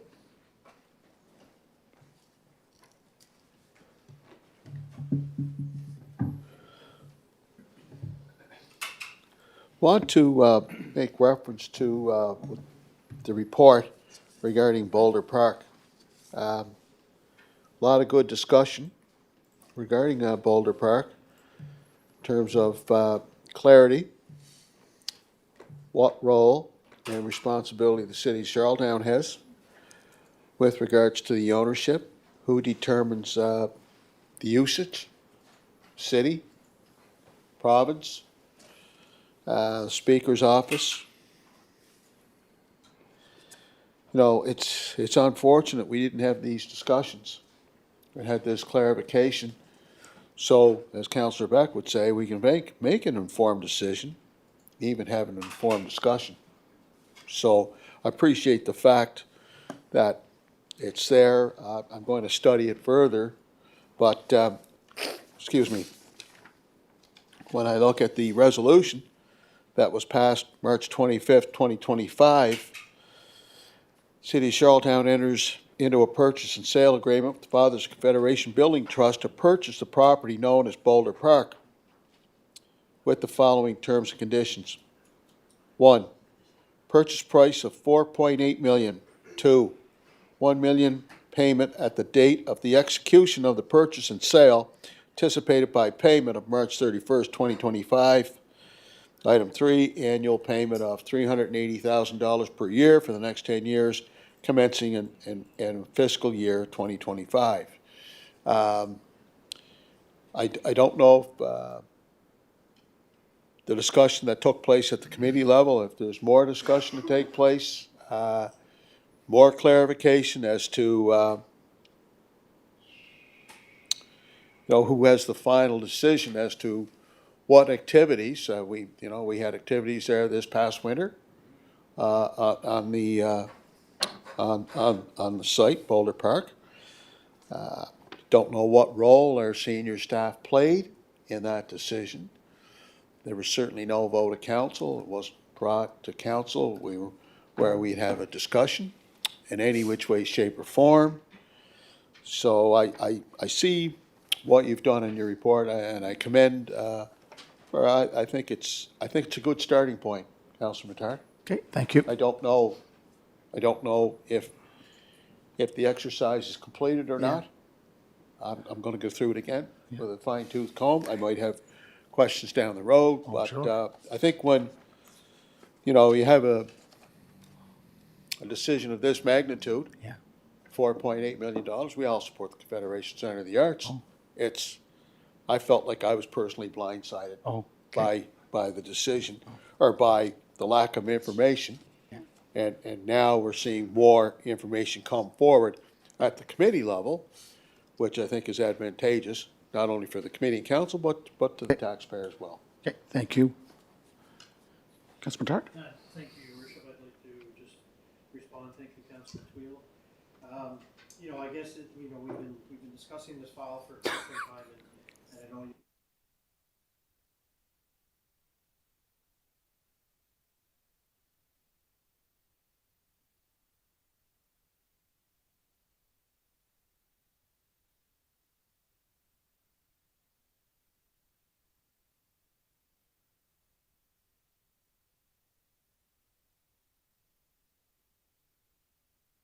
that entire square, which comprises that, you know, the whole entire area there. I don't think it changes the outcome in the way in which the property there, Boulder Park, you know, is considered green space, and that's all it'll ever be, I guess, for that, for all intents and purposes. And there are some restrictive covenances on that particular property and others around there for what can be done, and that is put forward by the legislative committee through what they call a grounds policy that was initiated in, I think, late 2025. It does outline in the report what those restrictive covenants are. There are some concerns as to some of those, so they kind of do conflict a little bit. For instance, one of them say, one of the covenants is, you know, you can't have an activity on there that has that sells goods, for instance. So whether that be, you know, things that happen at the mistletoe. So I'm not sure how that goes about, whether or not that's going to continue now that we are entering into a new grounds use policy. So I know that Mike was going to reach out and find out if in fact we can still continue to operate in some of those legacy things that happened there, and they were doing that, because they do kind of contradict to what's in the ground use policy and what's allowed to be done there. But I think, you know, at the end of the day, you know, we've made the purchase, we've purchased the land. I don't think the city ever had any intentions to do anything with land other than continue it as a green space. You know, with the boulder aspect of it, that was, I think, you know, the history to that, Mayor Brown, and how that came about. I'm not professed to know the backstory to that much. And then, of course, I do believe that we will have certainly consultations with the legislative assembly regarding any activity or use of that land going forward for whatever mean. But ultimately, the legislative assembly is the overarching governance of that property. You know, had that changed the outcome of this, had we known all that, if we had the fine print back when we were voting, I'm not sure if it would have changed the outcome of that or not, but nonetheless, here we are. And you know, I think we either accept what's there or we have to and just move forward and hope that everything works out and things can stay status quo and nobody's displaced as a result of what was happening there in the past. And I use mistletoe as an example. Yeah. Councillor Beck. Thank you. Yeah, that was exactly my, when I was reading through it, it did clearly state the prohibited uses under 2.1, for-profit, commercial, personal or private, that sort of thing, which contradicts what we've done. And, you know, I personally, I have no problem with the sale. I have no problem with the Christmas market. I think it's a lovely addition downtown. It's just, how does it all fit within a policy framework is now kind of the question. And I think if I hearken back to what we were talking about after the fact when we were going through this, is that I think we kind of had to come to some sort of understanding. Okay, we do own the land, but we're governed by a different grounds use policy that is controlled by the Legislative Assembly. So in my mind, I still feel we have a bit of an unanswered question in terms of who actually does the final approval. Yeah. Do we still have to go, if we want to do it, and the Christmas market is the one that did come to mind. Do we have to continue to seek approval from the province in order to do initiatives that I do see in 2.6, it says the Legislative Assembly permits various activities on the parliamentary precinct grounds. So I think that covers to say they will determine what gets done there. So I think that's the question that now that we are a major owner of the land, how does this all work? And I think that was the question that for me was I wanted answered at the time, and I don't know if I have a complete answer yet. It was good to have this background document to understand a little bit more in the ground use policy. But I still think that question for me is still lingering a little bit. So I would like to ultimately, I don't want to see the Christmas market go anywhere. I think it's a nice addition downtown. I do want to keep the Boulder Park for its intended use. No interest in doing in anything different anything different than that. But who makes the decision? How does it work within the framework is kind of the part I think we still have to get nailed down a little bit for me. Councilor Bedard. Thank you, Councillor Beck.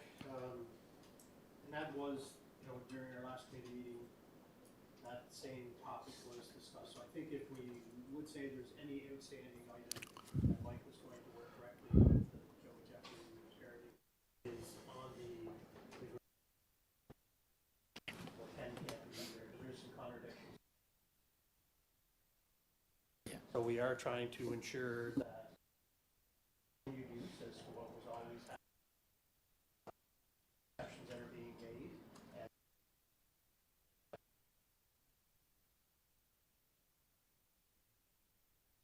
responsible for the oversight of that. Yep. So yes, if we do that definitively, I know Mike was going to reach out, so Mike, I'm not sure if you have any answer to that tonight, but if you don't, I'm trying to put you in the spot. If you could address that, and if not, maybe.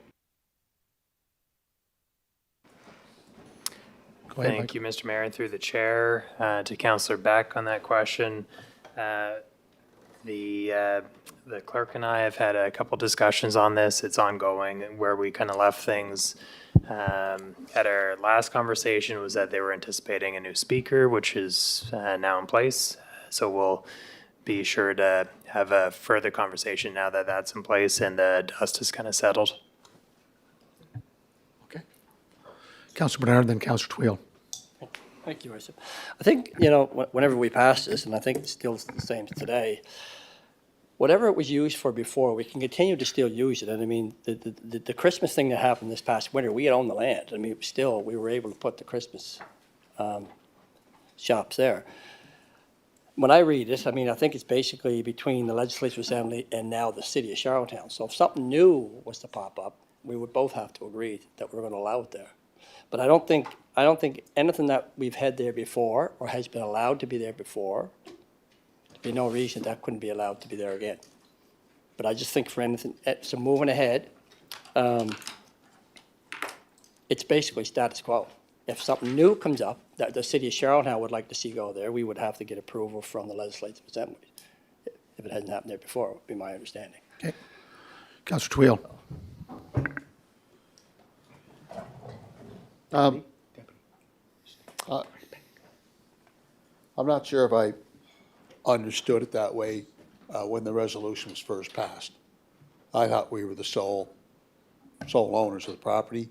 We would make the determination as to what takes place on that particular property. I believe we're responsible for the maintenance. When it comes times to doing maintenance work on the boulders, I believe that'll be our responsibility. I certainly wasn't aware that, the province played a significant role, indispensable role in terms of what was to take place on this property. No idea. And that's why I kept pursuing it.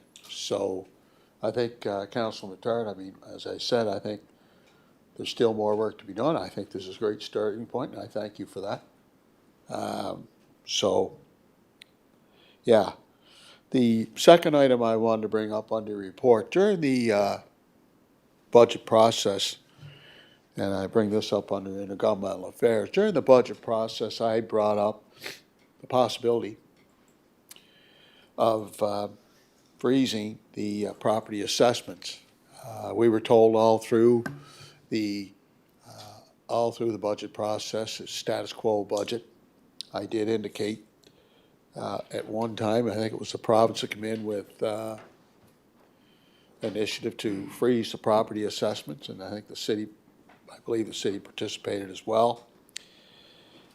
This would go a long, long way to people that are experiencing difficulties, taxes, cost of oil, cost of living, food,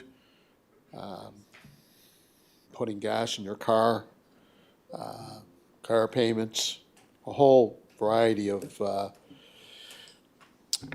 unanticipated expenses that have, we're living in unprecedented times. And I'm hoping, or I'm requesting that your committee take a comprehensive look and yourself as the chair, work with the province to see what the possibilities may or may not be. I think it'd be a good exercise, and it'd be a positive signal and message to our taxpayers that are just trying to survive.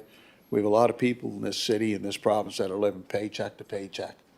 And if we can do something in terms of predictability and consistency, I think it'll go a long way. So I thank you for your report. Thank you. Councillor Beck? Councillor Beck? You can just use his mic when he's done. Yeah, just to go back to what Councillor Bernard was saying, I think that's exactly what I'm was talking about.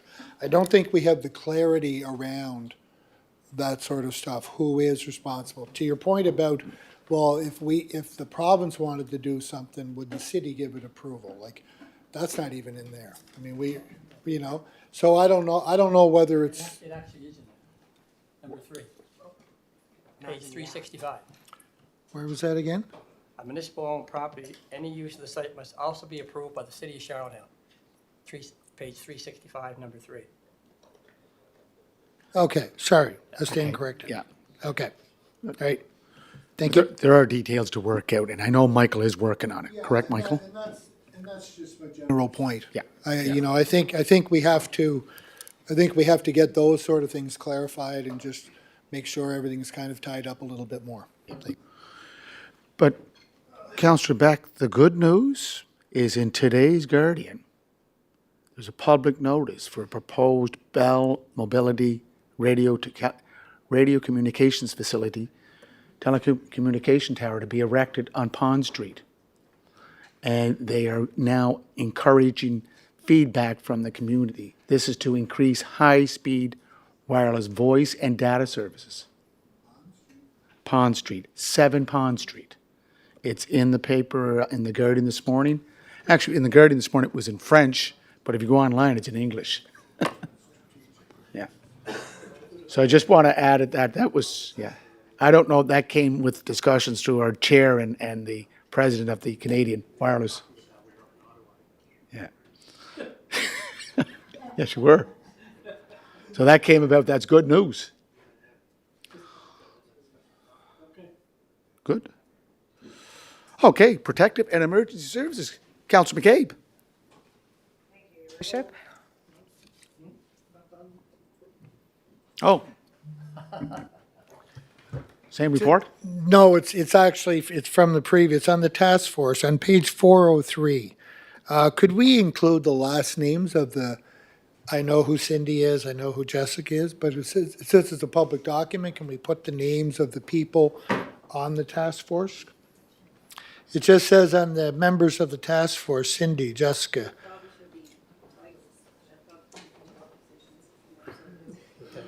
No, it just says what department. Guys, one at a time. Take the names off completely and just have Yeah, the titles yeah. on there, but I would. Okay. Well, Same color all it suits. is just the department who's representing them. Can you get that clarified, Mr. Chair? I can do that, yes. Okay. No, you won't have to go back to Ottawa for that. Okay. Protective and emergency services. Councillor Julie McCabe. Your worship, thank you. We met on the 24th of March as a committee. We don't have resolutions for your consideration. You all would have received an email this morning with the contract and year-to-date stats from the Humane Society that was requested. So thank you to Jill for getting that out to you guys today. Any questions? Do my best to answer. Any questions? Councillor Tweel. Councillor McCabe, as you can recall, last month, I referenced an article that was in the media regarding the amount of fentanyl that are on our city streets and in the province. I want to recognize the work that's been done by our drug division. I think they're doing a pretty good job, but I'm very concerned about the amount of drugs, more specifically fentanyl, crystal meth, that are on city streets. When we have people that are coming in outside of the province, as far away as British Columbia, to come to Canada's smallest province to sell drugs, you know, there's a message there. There's a message there why these people are coming all the way from one end of this country to the next to sell drugs. So I'd like to take a deeper dive on that. I know I've asked before, you know, can we ever get an idea of how much drugs are on our city streets? Back December the 9th, 2019, I moved a resolution, second by Councillor Bob Duran.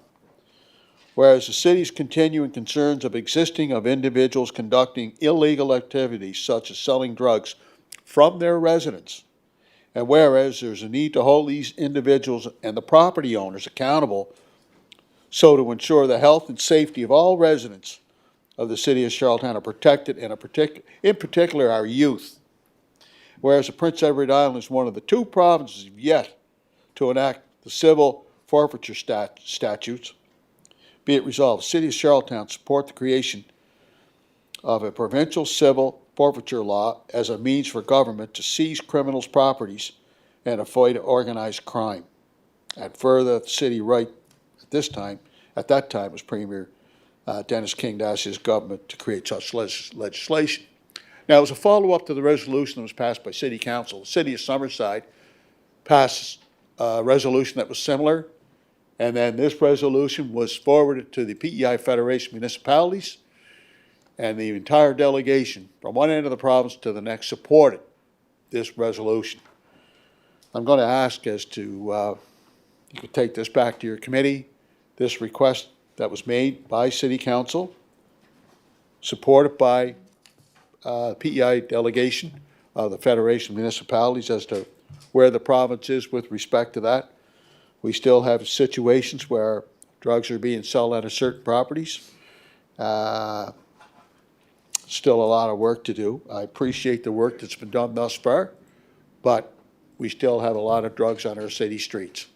And I just want to be as proactive as we possibly can to put whatever mechanisms in place to deter, to discourage, and to make it even more difficult for drugs being sold out of certain properties, certain neighborhoods, and certain communities, because it's still ongoing. Thank you. Hey, Councillor Twill. Councillor Beck. Yeah, just a couple of things. On page 427, thank you for the report on the bylaw with regards to the Humane Society, but I'm unclear on a couple of categories. Most of them are understandable, where it says humane new and humane closed, and for the record new and for the record closed. What do those mean? I'm not sure what they mean. The other ones are pretty self-explanatory, but I'm just, could you clarify what those are? Or maybe you can't, I don't know. Sean's giving me a little bit of a glazed look over there, but. Do you want to? Okay. Chief, do you want to? Your worship, through to Councillor Beck.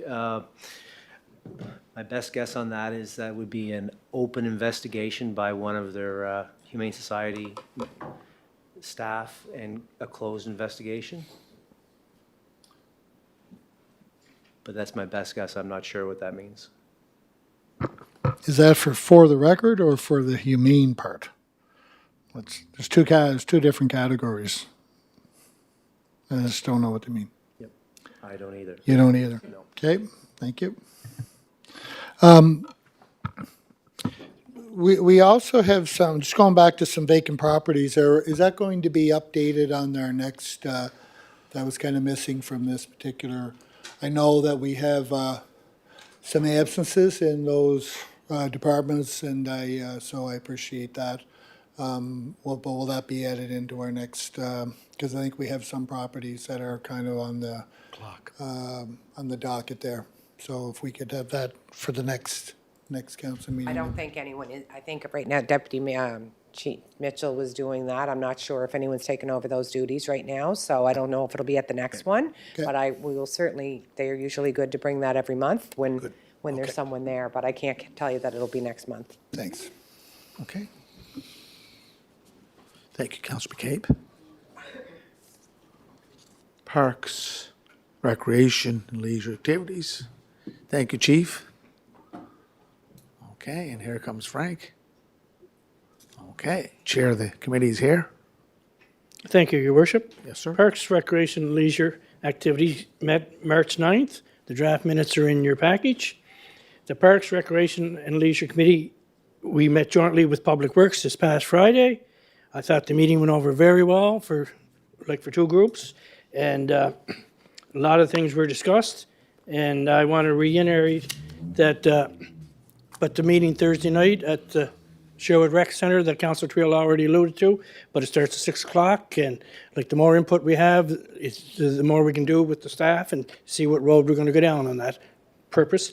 The Seniors Engagement Committee, met on March 5th and April 2nd. The draft minutes are also in your package. The Youth Engagement Committee met March 26th. The draft minutes are also in your package, and we have one resolution for your consideration.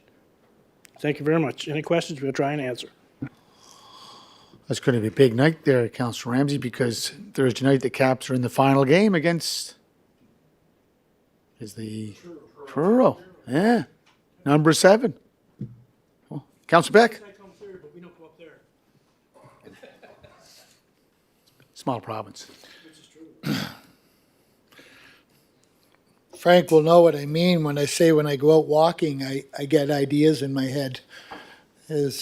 We've had some conversations recently, so when I'm out walking around Charlottetown, I get ideas in my head about different things could be happening. And one of the ones I had today, I was wondering about Rosemount Park.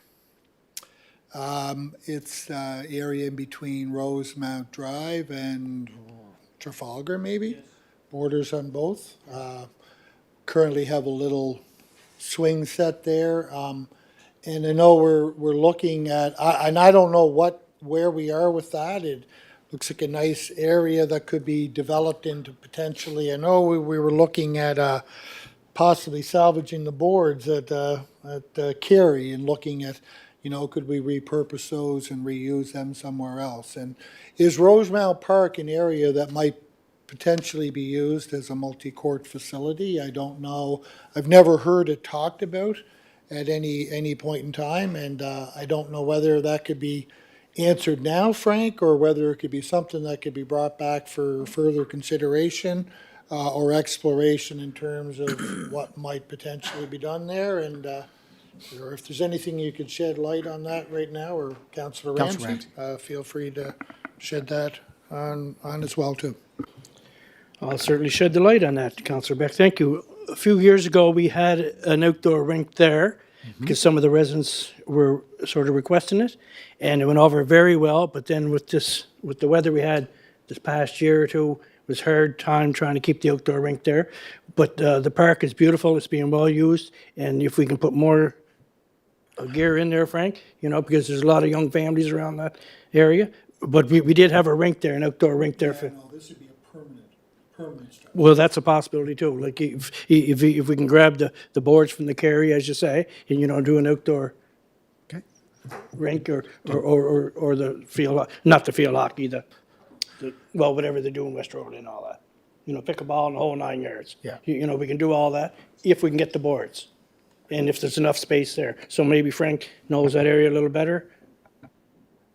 With regards to Rosemount Park, we'll consider options on what other infrastructure we could put in there, Councillor Ramsey and Councillor Beck.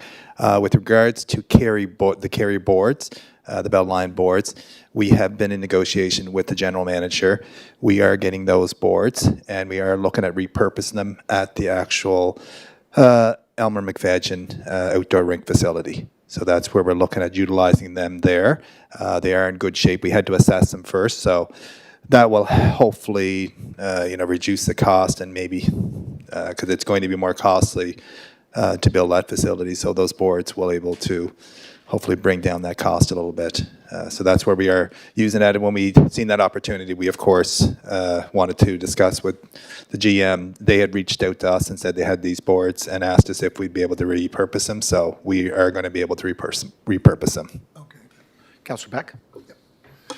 Yeah, that's great. I'm happy to hear that.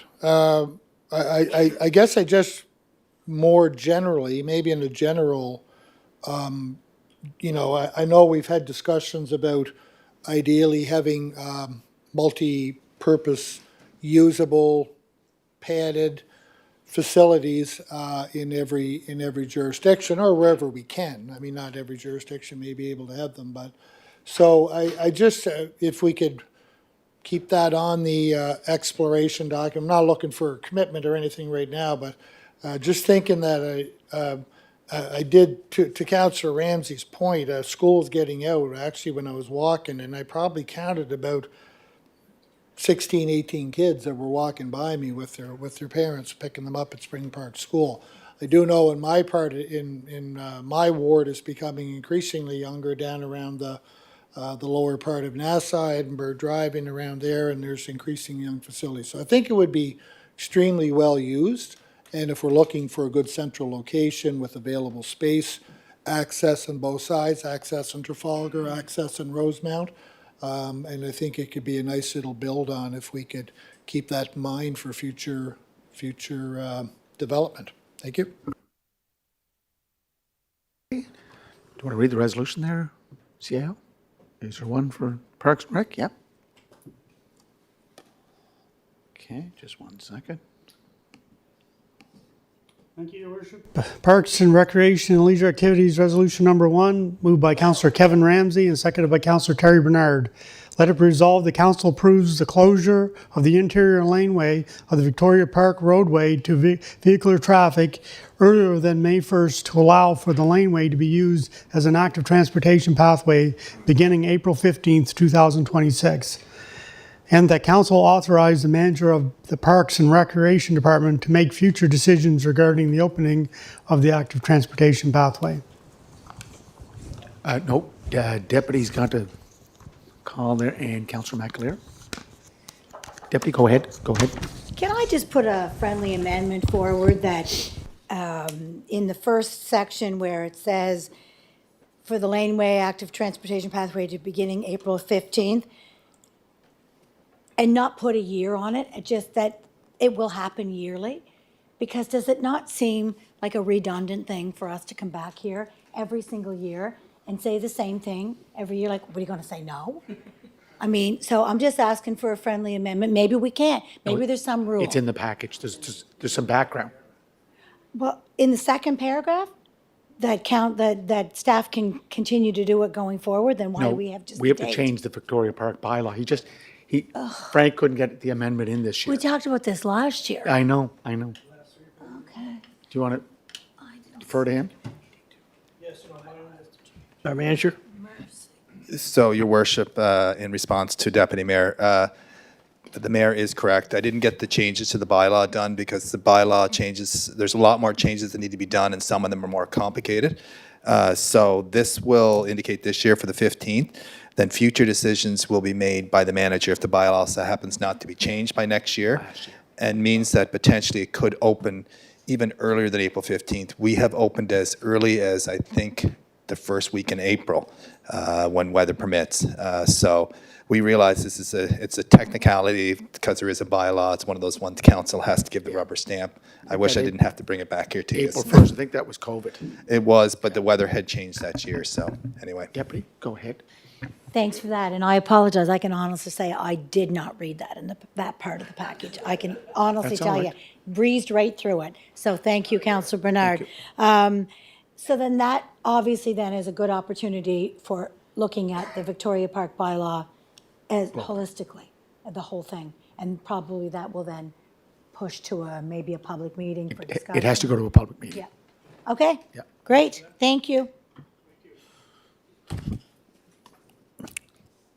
Question? Okay. Just 1 second. It's open. Just please vote. Counselor? Okay. Good. Counselor? Counselor McAleer? Okay, no, but you had to press the button.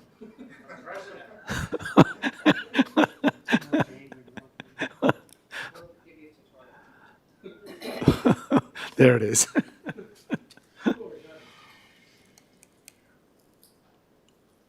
Okay.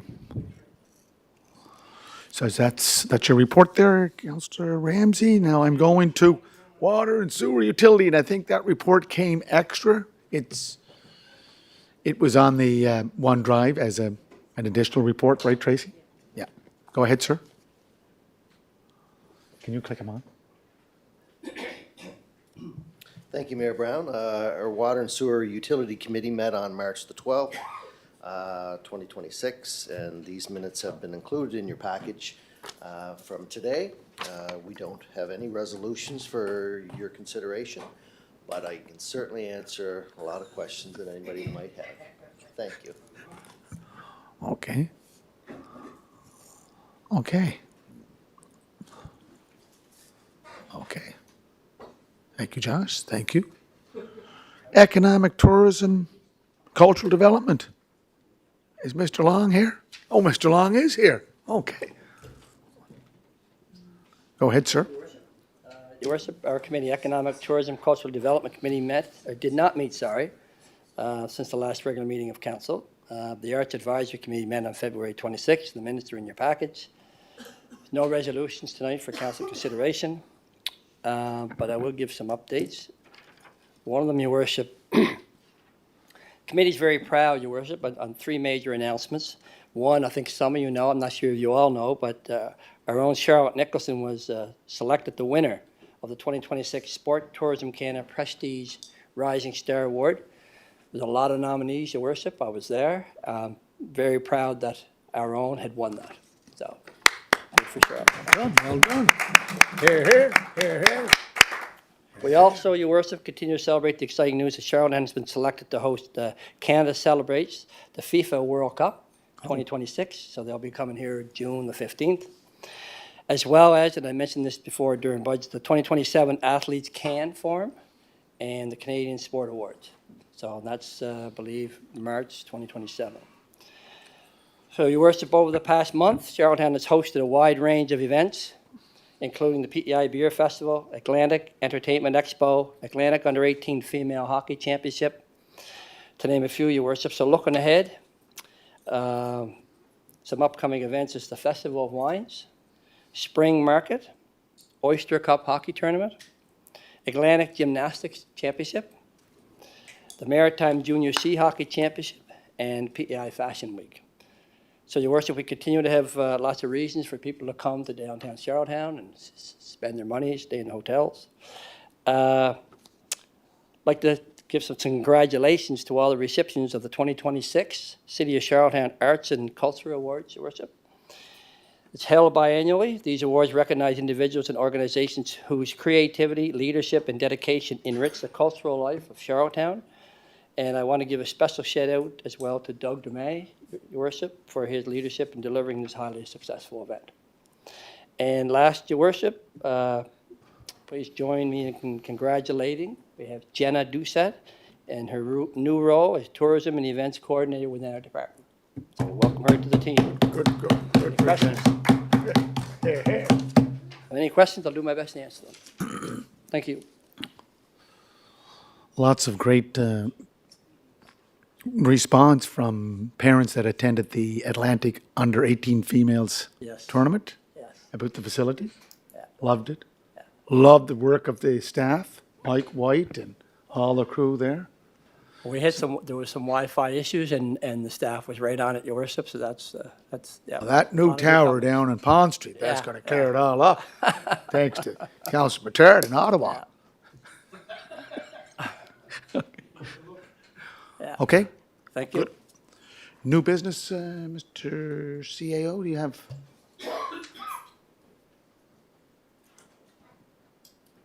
I have one resolution, Your Worship, under new business, moved by Councillor Norman Beck and seconded by Councillor Trevor McKinnon. Whereas Section 40 of the Municipal Government Act of Prince Edward Island requires council to appoint a municipal electoral officer for election proceedings, be it resolved that the City of Charlottetown requests Elections PEI to oversee and conduct municipal elections scheduled for November 2nd, 2026, and that further, that Tim Garrity be appointed as a municipal electoral officer and Stephanie Thorpe be appointed as a deputy municipal electoral officer for this election. Questions called? No, Councillor Matar. Councillor. Thank you, Your Worship. First of all, I'd just like to say this is great to see that we've gotten back into our partnership with Elections PEI to deliver our municipal election. But just a process question, would this have not gone through my committee for review prior to coming as a resolution, or no, through strategic priorities? The letter, we sent the letter out, it came out through the committee. Was curious at the No, process. good question. Good. It doesn't matter. I will look at the process after. No, that's fair. I just was, appointment? What's that? Okay, so just an appointment. I'm just curious No, on that. good- But no, good to point see. to I'm raise. Happy and very supportive of the resolution, so thank you. Councillor Beck. Yeah, just to tag on what Councillor Matar was saying, I do know there was some differences, some things that were that happened, and I guess I'm glad that we're able to work through them, and I credit Tim and his team for that. And we're fortunate that we have a strong electoral commission that can conduct our elections fairly and in accordance with the regulations and whatnot. So I just sort of like to double what Councillor Matart said, and it's good to have him back in the fold. I would have hated to see if we had to try and run an election ourselves. It probably wouldn't have been pretty, so thank you, Lots of questions. Elections Lots of PEI questions. for taking care of it for us. Okay. Did Councillor Tweel leave, or can someone get him, because we all have to vote on this? I didn't ask. Did he ask to leave? I just. What? I think it'd be great. It could be unanimous. Yeah. Yeah, it would be great if it was unanimous, because that way we could show support for Elections PEI.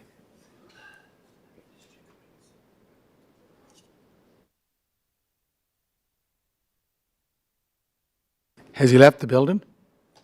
Oh, Councillor Tweel, we have to vote on the Elections PEI. Yeah, resolution's up on the screen. Okay. No, it's good to have for Elections PEI. Okay. Questions called? Just John? Councillor McAleer?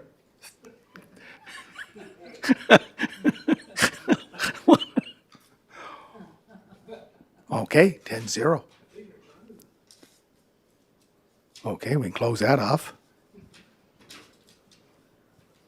Can we take a vote to go into a closed session? Just let me read this over. Number 8, motion to move into a closed session as per the Municipal Government Act of Prince Edward Island, Section 119, subsection 1E, a matter still under consideration on which the council has not yet publicly announced a decision, and about which a discussion in public would likely prejudice a municipality's ability to carry out its negotiations. And the item is the Housing Accelerator Fund half contract update, moved by Councillor McKinnon, second by Councillor Bernard. All in favor? Okay. Can we just close the doors?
Yeah, just have a seat there, Mitchell.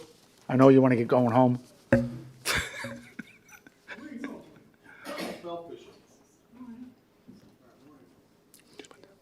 Good? Okay. We are coming out of the closed meeting. We had a great discussion, no resolution, no discussion to be discussed in the public. So I need a motion to adjourn. Moved by Councillor Twill, second by Councillor Ramsey. All in favor? Thank you very much. Sold.